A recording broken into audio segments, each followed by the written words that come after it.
तो यूक्रेन रूस जंग के 29वें दिन रूस ने यूक्रेन को करीब करीब तबाह कर दिया। शहर के शहर खंडहर दिखने लगे, लेकिन नुकसान से रूस भी अछूता नहीं रहा। और अब जब अमेरिका और नेटो की एंट्री से समीकरण बदलने की आशंका है, तो क्रेमलिन में भी एक अहम मीटिंग हुई। 13 दिन बाद प्रेसिडेंट पुतिन को नेशनल टेलीविजन पर देखा गया। यूक्रेन में बरस रही बारूदी तबाही के बीच प्रेसिडेंट पुतिन ने एनएससी के सदस्यों के साथ मिलकर युद्ध की नई रणनीति बनाई। आखिर क्या है वो नई रणनीति? देखिए 29वें दिन बरसे बारूद के एक एक अपडेट के साथ इस एक्सक्लूसिव रिपोर्ट में।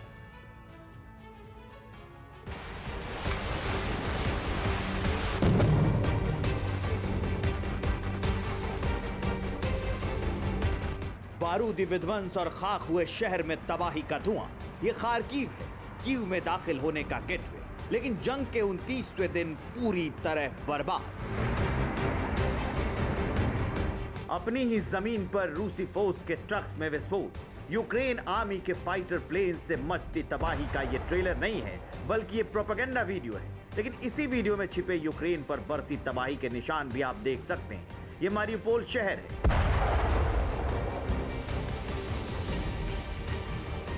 रूस की मचाई तबाही के दहलाने वाले वो निशान कोने कोने में मौजूद हैं। मारियुपोल में कुछ नहीं बचा। जंग के 27वें दिन से शुरू हुए भीषण हमले 28वें दिन और तेज हुए और 29वें दिन तबाही के निशानों के सिवाय कुछ भी नहीं बचा।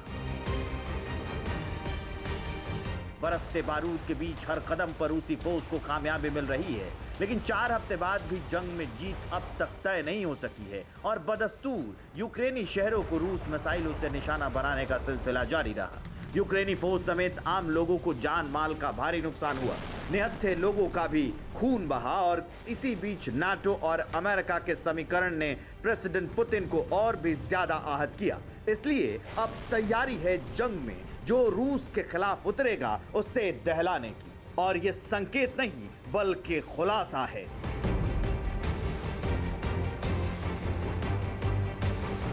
तेरह दिन बाद प्रेसिडेंट पुतिन इस वीडियो में नजर आए। 29वें दिन विनाशकारी जंग में यूक्रेन को झुलसाकर पुतिन नेशनल सिक्योरिटी काउंसिल की मीटिंग लेते दिखे, जो इशारा है कि पुतिन अब तक की प्रोग्रेस से नाखुश हैं और अमेरिका नाटो की जंग में एंट्री से भी चिंतित हैं। दरअसल सवाल यह है कि कीव पर कब्जे में नाकामी मिली है और भविष्य में रूस के खिलाफ अमेरिका सीधे उतर गया तो फिर क्या होगा? क्या न्यूक्लियर हथियारों के इस्तेमाल की आशंका सच होगी या फिर रणनीति में बदलाव करेंगे? सोर्स बता रहे हैं कि दोनों ही स्थितियां अब बनने वाली है। आशंका भी सच होगी और रणनीति में भी बदलाव होने वाला है। कैसे? इसे समझिए। विशेषज्ञों का दावा है कि महाविनाश की रणनीति में पुतिन बड़ा बदलाव करेंगे। पुतिन टैक्टिकल न्यूक्लियर वेपन का इस्तेमाल करेंगे। छोटे न्यूक्लियर वेपन्स का इस्तेमाल भी किया जा सकता है। रूस की फौज सीमित दायरे में ही तबाही मचाएगी, यानी टैंक, आर्टिलरी, एयरक्राफ्ट से लॉन्च होने वाले हथियारों का शुरुआती तौर पर इस्तेमाल करने की रणनीति बनाई गई है, जिसका मकसद यूक्रेन के वॉर जोन में उतरकर रूस के खिलाफ जंग लड़ने वालों को सीधी चुनौती देना है। लेकिन सवाल यह भी है कि आखिर रूस के लिए इस रणनीति पर अमल करना कितना आसान होगा और टैक्टिकल न्यूक्लियर वेपन्स का इस्तेमाल ही क्या वो विकल्प है जो रूस के पास बचा है? इन सवालों के जवाब मौजूदा हालात की पृष्ठभूमि में मिलते हैं।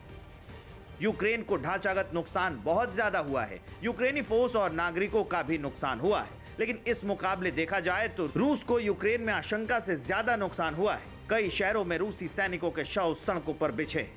पिघली बर्फ के बीच रूस का नुकसान दिख रहा है। हालात ये हैं कि हाहाकारी दृश्यों के बीच न तो कफन मिल रहे हैं, न ही इन शवों को अंतिम संस्कार नसीब हो रहा है। कई जगहों पर गर्मी बढ़ने के बाद शव सड़ने भी लगे हैं। वहीं यूक्रेन के दावे के मुताबिक रूस को हुए नुकसान का एक आकलन ये भी है कि जंग में रूस के 15,600 सैनिक, 4 boat, 124 helicopter, 517 tank, 70 fuel tank, 101 fighter plane, 267 artillery, 42 drone, 1008 vehicles, 1578 armed vehicles, 80 MLRS और 47 एंटी एयरक्राफ्ट वॉरफेयर तबाह कर दिए गए। अगर यह दावा सच है तो नुकसान इतना बड़ा है कि अब रूस नाटो देशों से क्षमता में थोड़ा कमजोर हो गया है और अब पूरी ताकत के साथ नाटो के सदस्य रूस के खिलाफ जंग में उतरते हैं तो फिर रूस के पास मास डिस्ट्रक्शन के वेपन्स इस्तेमाल करने के अलावा कोई विकल्प नहीं बचेगा। और इस आशंका की पुष्टि करने वाला ये वीडियो है जो 29वें दिन बर्डियांस्क में उतारा गया है। दावा है कि यूक्रेनी फोर्स ने रूस की बोट ओर्स को तबाह कर दिया और इस बोट को तबाह करने की पुष्टि करता है ये एंगल जो पोर्ट से काफी दूर से कैमरे में कैप्चर किया गया है। ये शहर बर्डियांस्क ही है।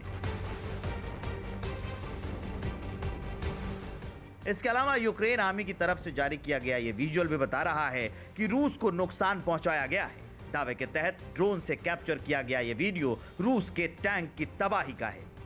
तस्वीरें ऐसी और भी हैं, लेकिन ये दावों के लिफाफे में लिपटी हैं, जिसे प्रोपेगेंडा माना जा सकता है। लेकिन इतना जरूर तय है कि रूस को यूक्रेन में भारी नुकसान झेलना पड़ा है और अब प्रेसिडेंट पुतिन इस नुकसान की भरपाई के साथ मिशन कीव पर फोकस कर रहे हैं, जिसमें अमेरिका और नाटो की एंट्री का भी सीन है।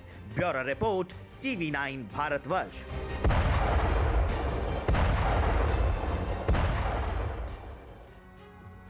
परवाह देश की, सोमवार से शुक्रवार रात 10 बजे TV9 भारतवर्ष पर।